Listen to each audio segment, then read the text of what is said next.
നമസ്കാരം. BMS doctor ചാറ്റിൻ്റെ പുതിയൊരു എപ്പിസോഡിലേക്ക് എല്ലാവർക്കും സ്വാഗതം. നിങ്ങൾ കുട്ടികളുടെ ആരോഗ്യത്തെപ്പറ്റി ആശങ്കപ്പെടാറുണ്ടോ? കേവലം ഒരു പനി വന്നാൽ പോലും നിങ്ങൾ പേടിക്കാറില്ലേ?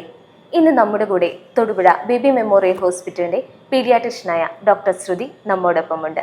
കുട്ടികളുടെ ആരോഗ്യത്തെപ്പറ്റി പറയാനും ശ്രദ്ധിക്കേണ്ട കാര്യങ്ങളും രോഗങ്ങളെപ്പറ്റിയും മാതാപിതാക്കൾ അറിഞ്ഞിരിക്കേണ്ട കാര്യങ്ങളുമായി ഡോക്ടർ ഇന്ന് നമ്മോടൊപ്പമുണ്ട്. Welcome doctor. Good morning. Thank you. ശരിക്കും ഒരു പീഡിയാട്രിക് വിഭാഗം എന്ന് ഉദ്ദേശിക്കുന്നത് എന്താണ്? സോ പീഡിയാട്രിക്സ് എന്ന് പറയുന്നത് it actually deals with the aspects of കുട്ടികളുടെ മെൻ്റൽ, ഫിസിക്കൽ, സോഷ്യൽ വെൽബീങ് മൊത്തം. അതായത് ബർത്ത് തൊട്ട് അഡോളസൻ വരെയുള്ള കുട്ടികളുടെ അവരുടെ ഫിസിക്കൽ ഗ്രോത്ത്, അവരുടെ മെൻ്റൽ ഗ്രോത്ത്, അവരുടെ സോഷ്യൽ വെൽബീങ് ഇതിനെപ്പറ്റി ഡീൽ ചെയ്യുന്നതാണ് പീഡിയാട്രിക്സ്.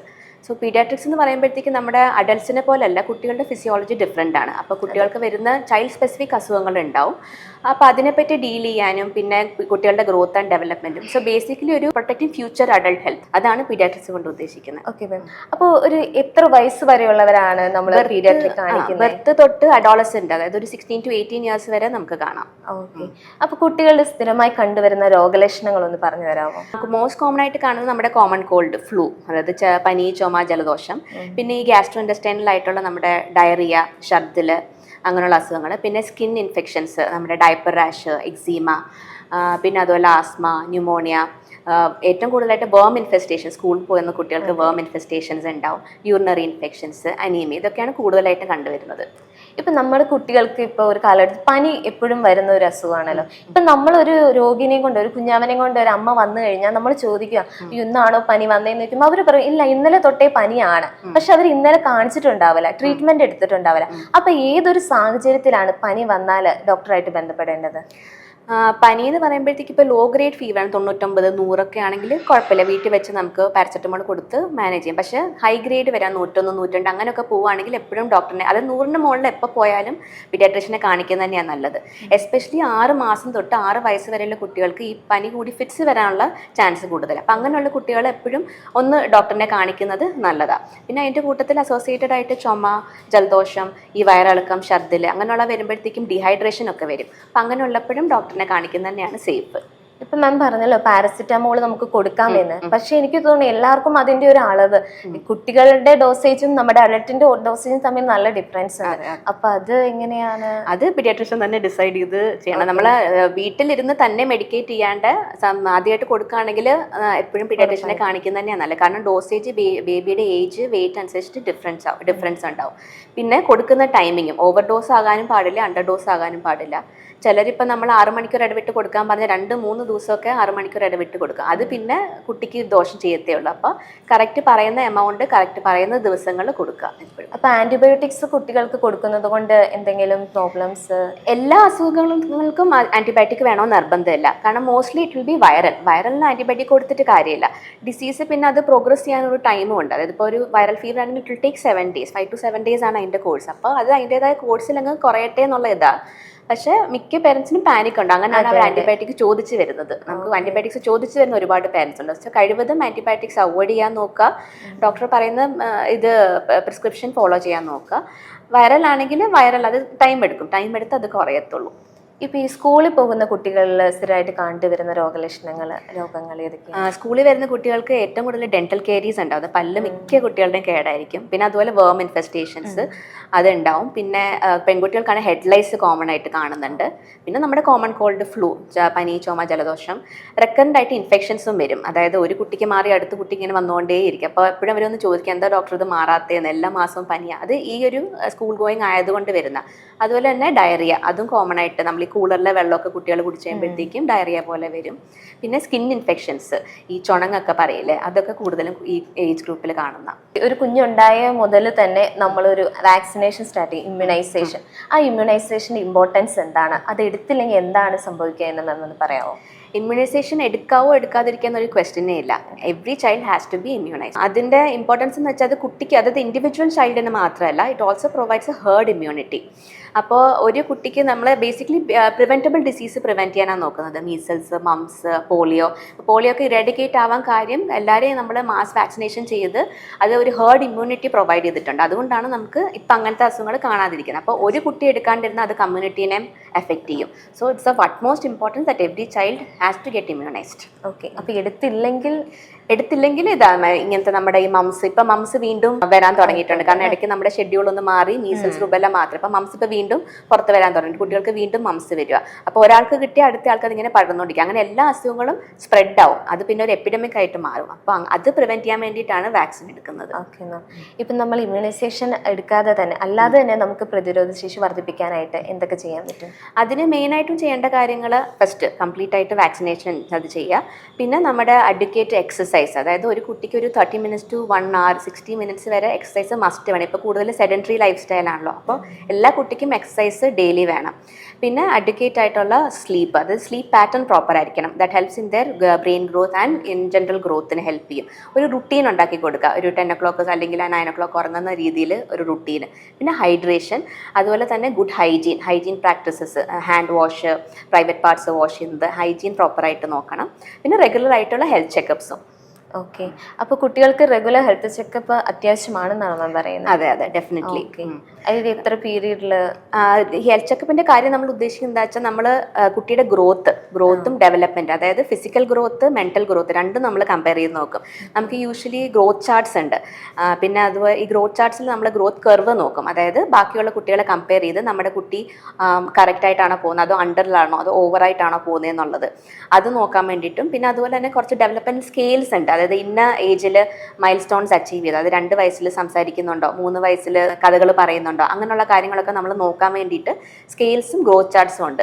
അപ്പോൾ അത് കറക്റ്റായിട്ട് ഹെൽത്ത് ചെക്കപ്പ് ചെയ്യുമ്പോഴും നമ്മളത് ഐഡൻറ്റിഫൈ ചെയ്യത്തുള്ളൂ. ഇമ്മ്യൂണൈസേഷൻ പോകുമ്പോഴും നമ്മൾ ഹെഡ് സർക്കംഫറൻസ്, ലെങ്ത്, വെയിറ്റ് നോക്കും. ആ കൂട്ടത്തിൽ ബേബിയുടെ ബാക്കിയുള്ള ഡെവലപ്മെൻറ്റും ഓക്കെ ആണോ നോക്കും.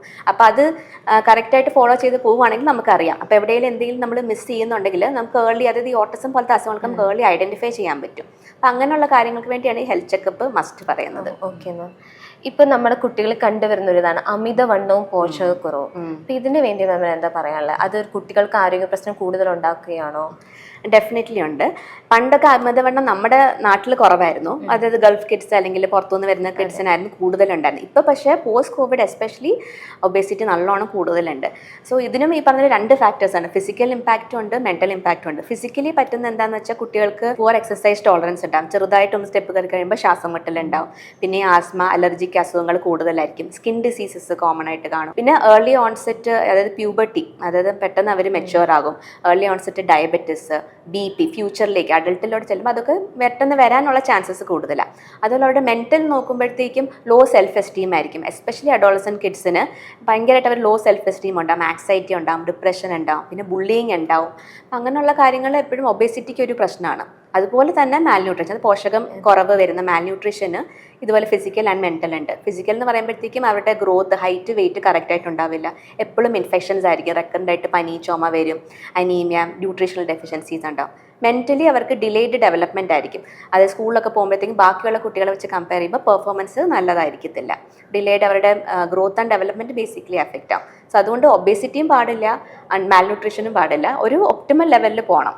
എന്നാലേ കുട്ടികൾക്ക് അത് ഫ്യൂച്ചറിലേക്കുള്ള അവരുടെ ഗ്രോത്ത് ആൻഡ് ഡെവലപ്മെന്റ് പ്രോപ്പർ ആവത്തുള്ളൂ. ഇപ്പൊ ഈ പോഷകക്കുറവിനെ നമുക്ക് ഭക്ഷണരീതി ഒന്ന് ശരിയാക്കി കഴിഞ്ഞാൽ കുറച്ചെങ്കിലും.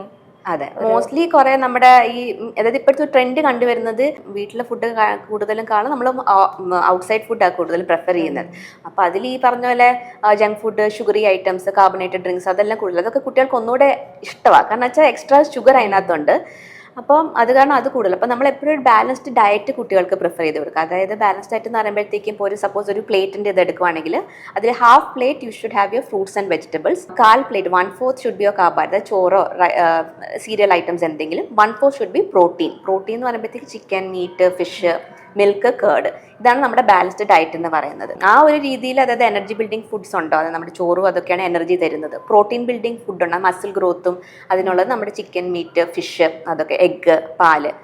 പിന്നെ നമ്മുടെ protective foods, apple, banana, green leafy vegetables, pulses, ഇതൊക്കെയാണ് പ്രൊട്ടക്റ്റീവ് ഫുഡ്സ്. അപ്പോൾ ഇതെല്ലാം നമ്മുടെ ഡയറ്റിൽ ഉണ്ടോ എന്നുള്ളത് പേരൻസ് ശ്രദ്ധിക്കണം. പക്ഷെ നമ്മൾ അങ്ങനെ കൊടുത്തത് കൊണ്ട് കുട്ടികൾ കഴിക്കണമെന്നില്ലല്ലോ. അപ്പൊ അങ്ങനെ മടി കാണിക്കുമ്പോൾ നമ്മൾ എന്ത് ചെയ്യും? ഈ മടി അത് കോമൺ ആയിട്ട് വരുന്നൊരു ചോദ്യം. അതായത് ഈ മടി കാണിക്കുന്ന കുട്ടികൾ എസ്പെഷ്യലി ടോട്ട്ലേഴ്സ് 1 to 3 years വരെ ഭയങ്കര മടിയായിരിക്കും. We call them picky eaters. അതായത് നമ്മൾ കൊടുക്കുന്ന ഫുഡ് അവർക്ക് ഇഷ്ടം ഉണ്ടാവില്ല, അവർക്ക് എന്ത് വേണോ അതാണ് വേണ്ടത്. സോ ഇതിന് മെയിനായിട്ടും ചെയ്യേണ്ടത് ഈ കെയർ ഗീവറും ചൈൽഡും തമ്മിലൊരു ഇൻട്രാക്ഷൻ ആദ്യം നോക്കണം. അതായത് അവർ തമ്മിൽ ഇഷ്ടക്കേട് എന്തെങ്കിലും ഉണ്ടോ, ഇഷ്ടമില്ലാത്ത ആളാണോ കൊടുക്കുന്നതെന്നുള്ളത്. അച്ഛനോ അമ്മയോ അല്ലെ അങ്ങനെ ഇഷ്ടമുള്ള ആരെങ്കിലും ഉണ്ടല്ലോ, അവർ കൊടുക്കുന്നതായിരിക്കും പ്രിഫർ ചെയ്യുന്നത്, അവരാണോ കൊടുക്കുന്നതെന്നുള്ളത് നോക്കുക. പിന്നെ ഫോഴ്സ് ചെയ്യാൻ നോക്കിയിട്ട് കാര്യമില്ല. അവർ വീണ്ടും തുപ്പിക്കളയോ അല്ലെങ്കിൽ വാശിയാകോ കരച്ചില് ബഹളം അങ്ങനെ ആവത്തേ ഉള്ളൂ. ഫോഴ്സ് ചെയ്തിട്ട് കാര്യമില്ല. അവർക്ക് ആ ഒരു ടൈമിൽ ബേസിക്കലി അവർക്ക് ഇങ്ങനെ എൻവയൺമെന്റ് കണ്ടോണ്ടിരിക്കണം, കളിക്കണം. കഴിക്കാനൊന്നും അവർക്ക് ടൈമില്ല, അത് അവർക്ക് വേസ്റ്റ് ആ ടൈം. അപ്പോൾ ഇങ്ങനെ കളിച്ചോണ്ടിരിക്കുന്നതിന് പുറകെ നടന്ന് നമ്മൾ കൊടുക്കുക എന്നുള്ളതേ ഉള്ളൂ. പിന്നെ ഒരു 10-15 ടൈംസ് കൊടുക്കുക. 16ാം തവണ ആകുമ്പോഴത്തേക്കും ഒന്നേ നമ്മുടെ ശല്യം സഹിക്കാണ്ടല്ല, തന്നെ സ്വയമായിട്ട് അവർ കഴിച്ചോളും. ആ സമയത്ത് പിന്നെ വെറൈറ്റി ഒരു മെയിൻ കാര്യം. സെയിം സാധനം കൊടുത്താൽ അവർക്ക് മടുപ്പാം. അപ്പോൾ ഒരു ഫ്രീക്വന്റ് മീൽസ് കൊടുക്കാം. 2-3 മണിക്കൂർ കൂടുമ്പോഴത്തേക്കും എന്തെങ്കിലും ഫുഡ് അവർക്ക് കൊടുക്കാം. അതായത് സെയിം തന്നെ, ഇപ്പോൾ ചോറ് തന്നെ വേണമെന്നില്ല, ചോറിൻ്റെ കൂട്ടത്തിൽ എന്തെങ്കിലും സ്നാക്സോ അല്ലെങ്കിൽ വേറെ സ്നാക്സ് എന്ന് പറയുമ്പോഴത്തേക്കും നമ്മുടെ ജങ്ക് ഫുഡ് അല്ല, ഫ്രൂട്ട്സ് വെജിറ്റബിൾസ് അല്ലെങ്കിൽ ഈ ബനാനൊക്കെ കോമൺ ആയിട്ട് നമ്മൾ ഗീയിലൊക്കെ വറുത്തിട്ട് കൊടുക്കില്ലേ, അതൊക്കെ അവർക്ക് ഇഷ്ടമാണ്. അപ്പം അങ്ങനെയുള്ള കാര്യങ്ങൾ ഇടയ്ക്കിടയ്ക്ക് വെറൈറ്റി സാധനങ്ങൾ 2-3 മണിക്കൂർ കൂടുമ്പോൾ കൊടുത്താൽ സ്മോൾ എമൗണ്ട്സ് ആണെങ്കിലും ഫ്രീക്വന്റ് ആകുമ്പോഴത്തേക്കും പതുക്കെ അവരുടെ അപ്പറ്റൈറ്റ് ഗ്രാജുവലി കൂടിക്കോളും. പിന്നെ മാം പറഞ്ഞായിരുന്നു ഉറക്കത്തിന്റെ ഇമ്പോർട്ടൻസ്. കുട്ടികൾ ഒരു കുട്ടി എത്ര മണിക്കൂർ ഉറങ്ങണമെന്നാണ് മാം പറയുന്നത്? ഇത് 1 to 3 years ആണ്, ഒരു 11 to 14 hours വേണം. അത് കഴിഞ്ഞിട്ട് സ്കൂൾ ഗോയിങ് ആണെങ്കിൽ 9 to 11 hours, അഡോളസെന്റ് ആണെങ്കിൽ 8 to 10 hours വേണം. അപ്പോൾ ഈ ഉറക്കത്തിൻ്റെ ഇമ്പോർട്ടൻസ് എന്താണെന്ന് വെച്ചാൽ മെയിൻ തിങ് ബ്രെയിൻ ഗ്രോ ചെയ്യുന്നത് ആ ഒരു ഉറക്കം കിട്ടുന്ന ടൈമിലാണ്. പിന്നെ അതുപോലെ ഫിസിക്കൽ ഗ്രോത്ത് ഹോർമോൺസ് റിലീസ് ആവുന്നത് നമ്മൾ ഉറങ്ങുന്ന ടൈമിലാണ്. അപ്പോൾ അത് കാരണമാണ് ഈ സ്ലീപ്പ് ഭയങ്കര ഇമ്പോർട്ടൻ്റ് ആകുന്നത്. സ്ലീപ്പ് കറക്റ്റ് ആയില്ലെങ്കിൽ അവർ ഭയങ്കര മൂഡി ആയിരിക്കും, ഇറിറ്റബിൾ ആയിരിക്കും. പിന്നെ അവരുടെ ഫിസിക്കൽ ഗ്രോത്തിനെ അത് ലോങ് ടൈമിൽ അത് ബാധിക്കാൻ തുടങ്ങും. സോ അതുകൊണ്ട് ഒരു റുട്ടീൻ ഉണ്ടാക്കി കൊടുക്കുക. ഇന്ന ടൈമിൽ ഉറങ്ങുക, ഇന്ന ടൈമിൽ വേക്കപ്പ്, അത് സ്ലീപ്പ് വേക്ക് ടൈം കറക്റ്റായിട്ട് ഒരു റുട്ടീൻ അവർക്ക് നമ്മൾ ടൈം ടേബിൾ പോലെ ആക്കി കൊടുക്കുകയാണെങ്കിൽ ഗ്രാജുവലി അവരത് ഫോളോ ചെയ്ത് തുടങ്ങിക്കോളും. ഓക്കെ. അപ്പം ഇങ്ങനെ ആൾക്കാർ മാമിൻ്റെ OPD വരുമ്പോൾ മാം ഇങ്ങനെ ഷെഡ്യൂൾ ചെയ്ത് കൊടുക്കാറുണ്ടോ? മാക്സിമം നമ്മൾ പറഞ്ഞു കൊടുക്കുന്നുണ്ട്, എത്രത്തോളം ഫോളോ ചെയ്തെന്ന് അറിയത്തില്ല. Okay ma'am. മാം പിന്നെ എന്തൊക്കെ രോഗലക്ഷണങ്ങൾ കാണിക്കുമ്പോഴാണ് ഒരു പീഡിയാട്രിഷ്യനെ മാതാപിതാക്കൾ കുട്ടികളെ കൊണ്ട് കാണാൻ വരേണ്ടത്? ഫസ്റ്റ് ഈ പനി, ഭയങ്കര വിട്ടുമാറാത്ത പനി, പാരസെറ്റമോൾ കൊടുത്തിട്ടും തുടച്ചിട്ടും ഒന്നും പനി മാറുന്നില്ല എന്നുള്ളത് ഡെഫിനറ്റ്ലി കാണിക്കണം. പിന്നെ ശബ്ദത്തിലും വയറിളക്കം വരുമ്പോഴും മസ്റ്റായിട്ട് കാണിക്കണം. കാരണം പെട്ടെന്നാണ് കുട്ടി ഡീഹൈഡ്രേറ്റഡ് ആവുന്നത്. അപ്പോൾ അതിനെന്തായാലും ഡോക്ടറിനെ കാണിക്കണം. പിന്നെ വിട്ടുമാറാത്ത ചുമ ജലദോഷം ഉണ്ടെങ്കിൽ, പിന്നെ അതുപോലെ ഇങ്ങനെ കമ്മ്യൂണിക്കബിൾ ആയിട്ട് നമ്മുടെ എന്താ പറയുക വേം ഇൻഫെസ്റ്റേഷൻ അങ്ങനെയുള്ള കാര്യങ്ങളൊക്കെ വരുമ്പോൾ മാറാണ്ട് നിൽക്കുകയാണെന്നുണ്ടെങ്കിൽ അതൊക്കെ കാണിക്കേണ്ടതാണ്. മാമിന് മാതാപിതാക്കൾക്ക് കൊടുക്കാനുള്ള നിർദ്ദേശങ്ങൾ എന്തൊക്കെയാണ് കുട്ടികളുടെ കാര്യത്തിൽ?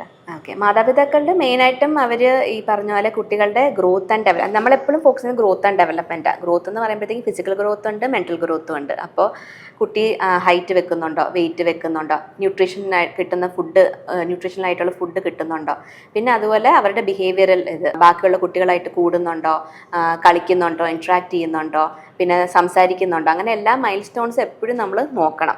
അതായത് ഒരു 2 മാസം തൊട്ടേ കുട്ടിയെ നമ്മൾ നല്ലോണം ഒബ്സർവ് ചെയ്യുക. എന്തെങ്കിലും ഒരു ഡിലേ തോന്നുകയാണെങ്കിൽ ഇത് കമിഴുന്നില്ല, ഇരിക്കുന്നില്ല, കറക്റ്റ് ടൈമിന് നിൽക്കുന്നില്ല, അങ്ങനെ എന്തെങ്കിലും ഡൗട്ട് തോന്നുകയാണെങ്കിൽ എപ്പോഴും കാണിക്കുന്നത് തന്നെയാണ് നല്ലത്. പിന്നെ maximum avoid junk food and sugary items. വീട്ടിലെ കുക്ക്ഡ് ഫുഡ് നമ്മുടെ ഫാമിലി പോട്ടൊന്ന് എപ്പോഴും കൊടുക്കാൻ നോക്കുക അപ്പോൾ കുട്ടികൾക്ക്.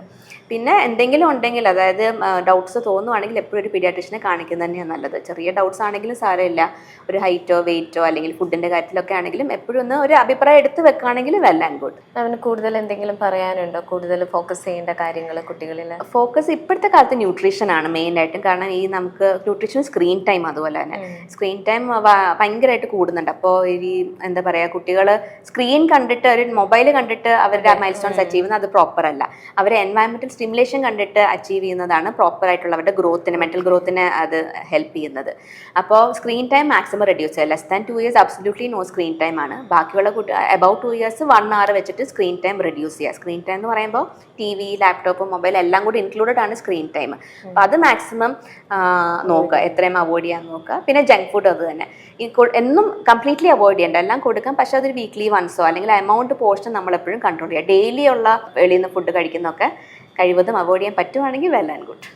ഈ എപ്പിസോഡിൽ ഈ ഒരു ചുരുങ്ങിയ സമയം കൊണ്ട് വളരെ മനോഹരമായി ലളിതമായി നമുക്ക് നമ്മുടെ കുഞ്ഞുങ്ങളുടെ ആരോഗ്യത്തെപ്പറ്റി നമ്മൾ ശ്രദ്ധിക്കേണ്ട കാര്യങ്ങളെപ്പറ്റി പറഞ്ഞു തന്ന തൊടുപുഴ ബേബി മെമ്മോറിയൽ ഹോസ്പിറ്റലിൻ്റെ പീഡിയാട്രിഷ്യനായ ഡോക്ടർ ശ്രുതി മാമിന് ഞാൻ ഹൃദയപൂർവ്വം നന്ദി പറയുന്നു. BMS ഡോക്ടർ ചാറ്റിൻ്റെ പുതിയൊരു എപ്പിസോഡിൽ കൂടുതൽ ആരോഗ്യ വിഷയങ്ങളുമായി ഇനിയും കാണാം. അതുവരെ ഇറ്റ്സ് നിവിത സൈനിങ് ഓഫ്.